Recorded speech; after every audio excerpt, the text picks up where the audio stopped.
For your guided annotations today, we're going to be in activity 1.7 on pages 46 and 47 in your blue student workbook. Make sure that you have read through this text already so that you know what Gandhi is talking about here. Okay, I'm going to go in and interpret these things for you, but you need to have at least done a cold reading to just get a general idea of what he's talking about. All right, we are going to be talking first of all about Gandhi, which you got a little preview about in the second instruction video. Gandhi is from India, and India at the time when Gandhi was alive was ruled by the British.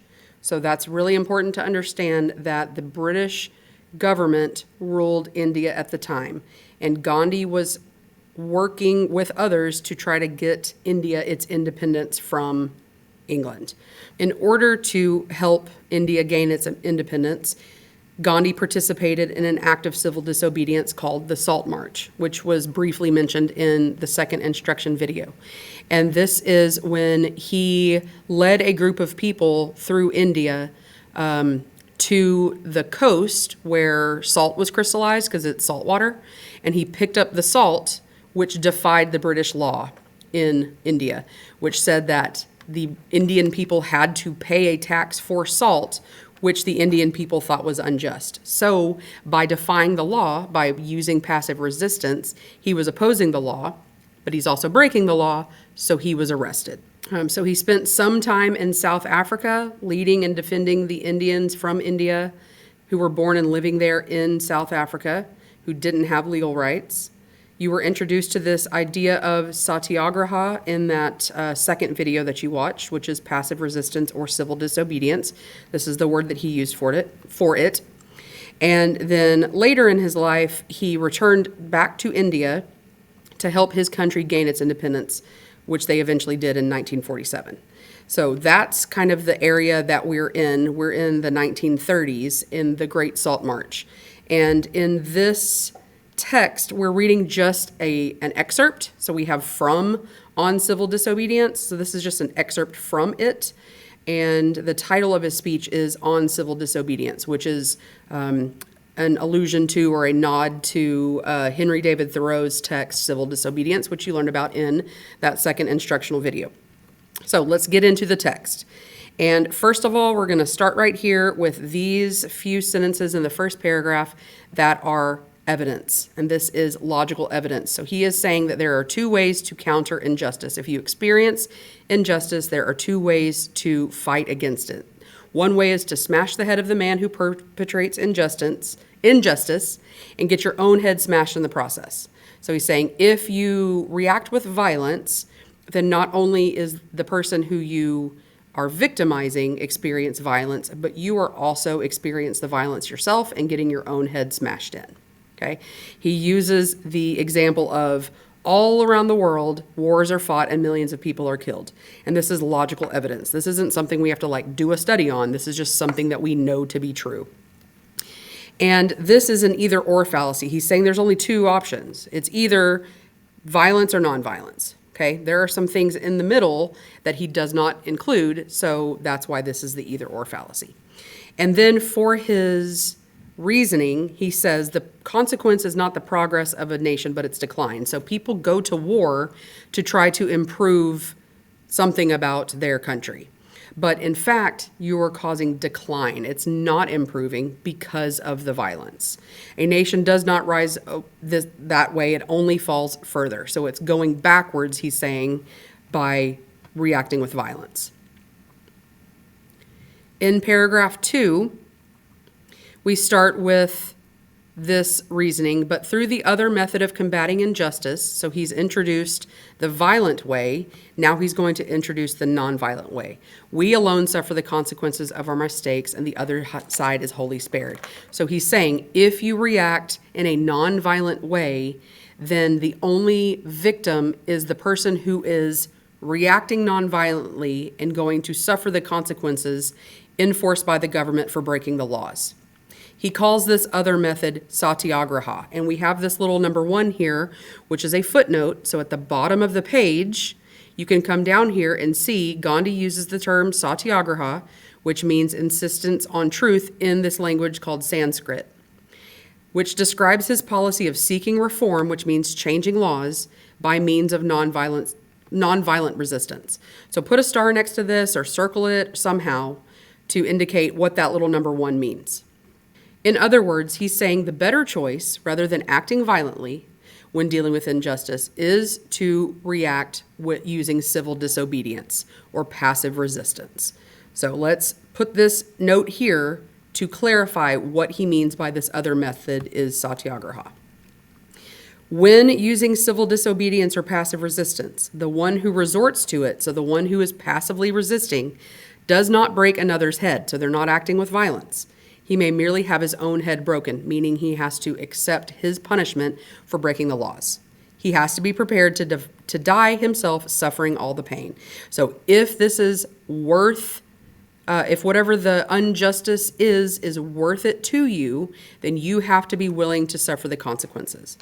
Now he uses this piece of anecdotal evidence. He says, in opposing the atrocious laws of the government of South Africa, so we read about this in the little bio at the beginning, it was this method we adopted. So for 7 years, he worked in South Africa to oppose the government in South Africa, and it worked. So he's saying, this is an anecdote from my life to illustrate how passive resistance works. No clapping is possible without 2 hands to do it, and no quarrel without 2 persons to make it.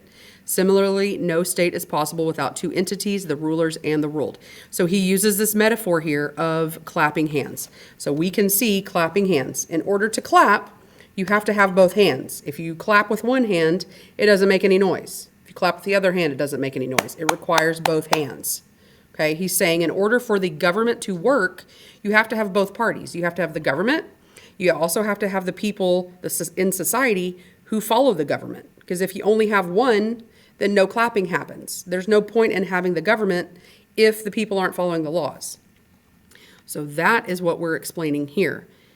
When members of a society resist the law, they render the government invalid. Without the people following the laws, there's no point in having the government in the first place. Then he goes on to explain, you are our sovereign, and we have that defined somewhere on our page. Here we go. Sovereign means supreme power. So you are the supreme power, the government. Only if we consider ourselves your subjects. If we're not willing to follow you, then you don't have any power. When we are not subjects, you are not the sovereign either. So long as it is your endeavor or your goal to control us with justice and love, then we will let you do so. As long as you are doing what is best for us, then we will follow those laws. But if you wish to strike at us from behind, then we cannot permit it. Whatever you do in other matters, you will have to ask our opinion about the laws that concern us. So what he's referring to here is this salt law, that the people of India had to pay a tax in order to get salt. And they thought that was unjust. So that's why Gandhi started the Salt March, where he walked to the shore and picked up this crystallized salt, and by doing so broke the law and was arrested. He says, award us for it what punishment you like. So this is where he's saying, we are willing to accept the punishment. We are willing to be punished for disobeying if the government continues to enforce these unjust laws. We are not going to continue to follow the law if it does not benefit us. Let's talk about word choice in Gandhi's speech. So he uses language like smashing the head of the man and getting your own head smashed. This evokes strong emotions from his audience, whereas he could have used a different word than smash. This helps create the tone that he disagrees with what the government is doing. He also says that their purpose is ill-conceived and calls them belligerents. Ill-conceived is poorly thought out and participants in a war. So he is using very negatively connotated words. So when we're looking at the tone list, we need to be looking at the negative words on the tone list. Additionally, he describes breaking another's head and having your own head broken. So that's similar to smashing the heads. He also says suffering all the pain. So he's continuing to use really strong language to show the negative tone that he feels about the British laws. He also describes the government as striking them from behind, which evokes this idea of someone stabbing you in the back or catching you by surprise. They're doing something sneaky, and not in someone's best interest. So again, that negative connotation. Lastly, let's talk about text structure. And he uses the cause and effect structure several times throughout his text. In the first paragraph, he is addressing the one way that countries try to promote progress, which is through violence. And the effect of doing that is that millions are killed and the nation falls further. The cause of that is that countries go to war to promote progress. Next, in paragraph 2, he introduces this idea of resisting peacefully. And the cause, so the cause is resisting peacefully, and the effect is that only the one resisting is affected negatively. And the last example we're going to talk about is when citizens don't follow the laws, then the government does not have subjects. So the government is only sovereign as long as they have subjects who are willing to follow the laws. The effect of this is that the government is no longer sovereign. The government is invalid, and there's no reason to even have the government. He uses the cause and effect text structure because it's a very clear way to outline his ideas. There's not a way to argue when he has this evidence that we have seen in the past. He can show his audience exactly what happens as a result of other things happening. Let's talk about who his audience is. So without looking up, like who he was speaking to at the time, let's think about the choices that he makes, the tone that he uses when considering who we think his audience might be. So he's using this example of the South African government. He seems to be talking directly to one entity, and that is the British government that is working in India to oppress the people. He addresses them directly. He says, "You are our sovereign." Well, who is you? He says, "Our government." He addresses them directly. So his primary intended audience is the British government. And that is it for our guided annotations today.